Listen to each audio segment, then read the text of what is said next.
अभी जो export ban जो था अनियंस पर, वो जो लिफ्ट हुआ है, मतलब उठाया गया है, उसके बाद क्या किसान, जो आप लोग सब यहाँ पर किसान हैं, सब प्याज के किसान हैं, सब प्याज के किसान है तो उसमें क्या फर्क पड़ेगा? नहीं अभी ये जो ऑनियन के ऊपर से जो उठा है ना, तो किसान खुश होते हैं और किसानों को मतलब काफी पैसा मिलता है।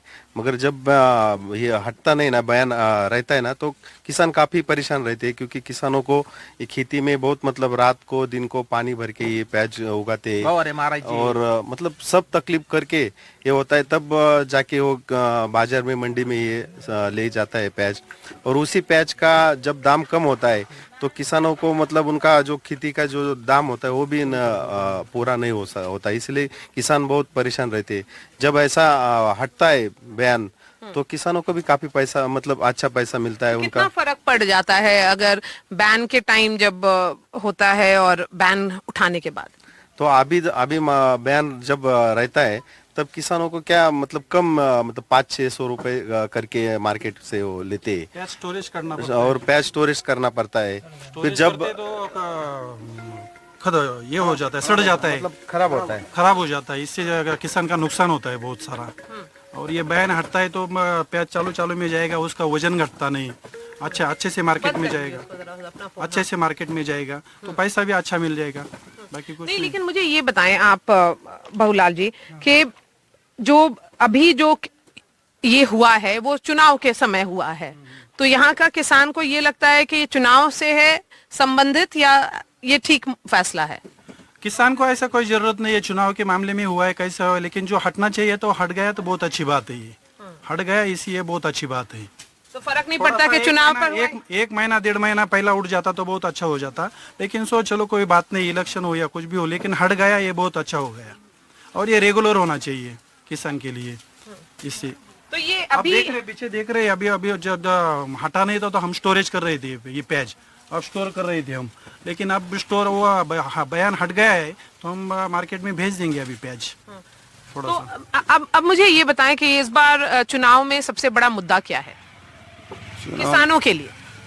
किसानों के जो आज के दिन में जो हालात है, प्याज पे बयान था, दूध का भाव नीचे आया है, मंडी में जो सोयाबीन का रेट है वो भी नीचे आया है, कापूस का जो रेट है वो भी नीचे आया है, तो ये तो किसान परेशान है।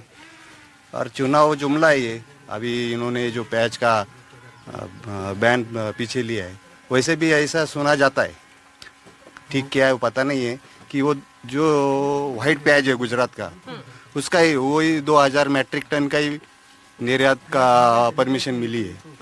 वो तो पूरे किसानों को कोई नहीं है, सिर्फ गुजरात के लिए वो बैन हटाए क्या? इसकी तो कोई अभी सरकार की तरफ से कोई जानकारी नहीं आई। तो आप मानते हैं कि बस वो वहाँ के गुजरात के किसानों को फायदा होगा, महाराष्ट्र के नहीं? आपकी मीडिया ही तो वो दिखा रही है। ये तो ऐसा बोल रहे हैं। नहीं वैसी तो कोई बात नहीं। देखो हम अभी स्टोरेज कर रहे थे, अभी ये मार्केट में जाएगा प्याज, जब इधर से उड़ गया है, अभी निर्यात उड़ गई है तो हम अभी मार्केट में भेज रहे हैं प्याज। एक बात सही है उनकी भी कि 1 महीना 1.5 महीना ये पहले उठना चाहिए था, अभी रेगुलर होना चाहिए।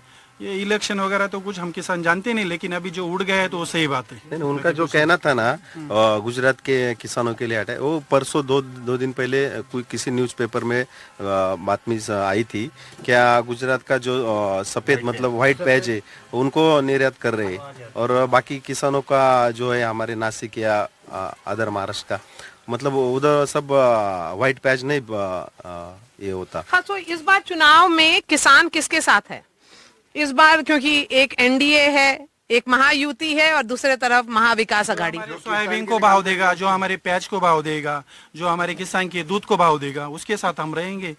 तो कौन ये सब मुद्दों की बात कर रहा है? अभी तो इसके पहले अभी बीजेपी कर रहा था, अभी वो भी चल रहा है। तो बीजेपी किसानों के साथ है? हम है उनके पीछे। आप कांग्रेस के साथ बताइए। क्योंकि कांग्रेस ही किसान की बात कर रहा है, बीजेपी ने 10 साल क्या दिया किसानों को? हर दिन तो 600-700 किसान तो दिल्ली के बॉर्डर पे मर गए, उसका क्या है? कांग्रेस के टाइम में तो 2500 रुपया सोयाबीन जाता था, अभी मोदी के टाइम में 7000 रुपया तक सोयाबीन गया था। सोयाबीन के दाम की बात करिए। सोयाबीन के दाम की बात कर रहे हैं, जब 2500 जाता था तब खाद की बोरी कितने की मिलती थी? 200, 250, 500। सबसे बड़ा जो खाद मिलता था जो सम्राट नाम से, वो 500 से आगे नहीं था।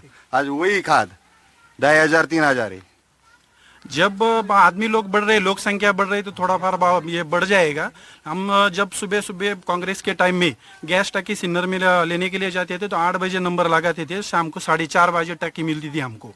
वो ठीक है, वो 700-800 में मिलती थी, लेकिन 10-10 घंटा उसके लिए लाइन लगाना पड़ता था। अब हमारे गांव में हर घर के सामने 3-3 4-4 बार गैस की गाड़ी आती है और बोलती गैस ले लो, ये गैस तो आप ले लो। मानते हैं, ये एक्सेप्ट करिएगा। ये एक्सेप्ट करना ही है, आगे की इंडिया बढ़ रहा है तो ये बढ़ेगा ना। जो 1947 में इंडिया था वो 70 साल के बाद ही बदला है ना, आज कल दल नहीं बदला है। कुछ तो मतलब चेंज हुए, वो किसान भी एक्सेप्ट करते, मगर किसानों को क्या है, अभी जो खेती का जो प्याज और सोयाबीन और दूध का इनका ही अगर ठीक ठाक भाव मिला ना तो मोदी सरकार जो बाकी काम करते वो ठीक ही करते, उनके लिए काफी लागत कम है और उत्पन्न कम, लागत कम हो रहा है, उत्पन्न कम निकल रहा है, तो थोड़ा सा महंगाई बढ़ जाएगा। पब्लिक भी बढ़ रहा है ना, पब्लिक तो तो बढ़ रहा आप महंगाई को बड़ा मुद्दा नहीं मानते? है। नहीं, महंगाई को नहीं हम बड़ा मुद्दा मानते। एक मिनट, ये क्या है, जो ओरिजिनल किसान है जिसके पास लागत कम आ रही है, जिसको प्रॉफिट नहीं हो रहा है वो रोएगा। जिसके पास 10-15 गुंठा बीघा 2 बीघा जमीन है उसको क्या फर्क पड़ता है कितना हो रहा है। जिसका आप बोलते जिसका हैं छोटे किसान को फर्क पड़ेगा। जिसका मिल्क डेयरी में 2 आपके लीटर पास जाता कितना, होगा। आपके पास कितना बीघा है? मेरे पास 15 बीघा है। हाँ। तो जिसका आप दूध तो रिच किसान के कैटेगरी में आइएगा। तो आता ही है ना, तो फिर तो हमारा लागत भी तो ज्यादा आता है, हमारा खर्चा भी तो ज्यादा है, तो वो नहीं निकल रहा है तो हम तो रोएंगे। तो शिवसेना और शरद पवार, क्या उनके लिए थोड़ा सिंपैथी है?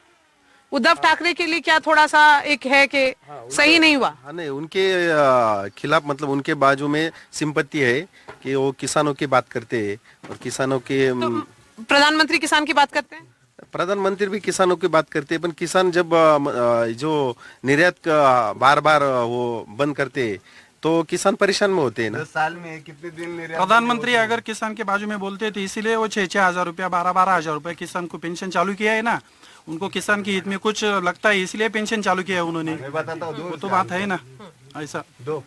कांग्रेस के टाइम में किसान के लिए जो खाद मिलती थी उसके ऊपर जीएसटी नहीं था, उसके ऊपर जीएसटी नहीं था। जीएसटी नहीं था, ये बोल रहे हैं। हाँ, उसका पहले जवाब दीजिए। पहले गवर्नमेंट में। आज 18% जीएसटी है। एक किसान 1 लाख का खाद पूरे साल में खरीदी करता है, उसके ऊपर 18,000 रुपए गवर्नमेंट ले रहा है, उसमें से 6,000 दे रहा है, 12,000 तो हमारे उसके पास पहले ही जमा है अभी।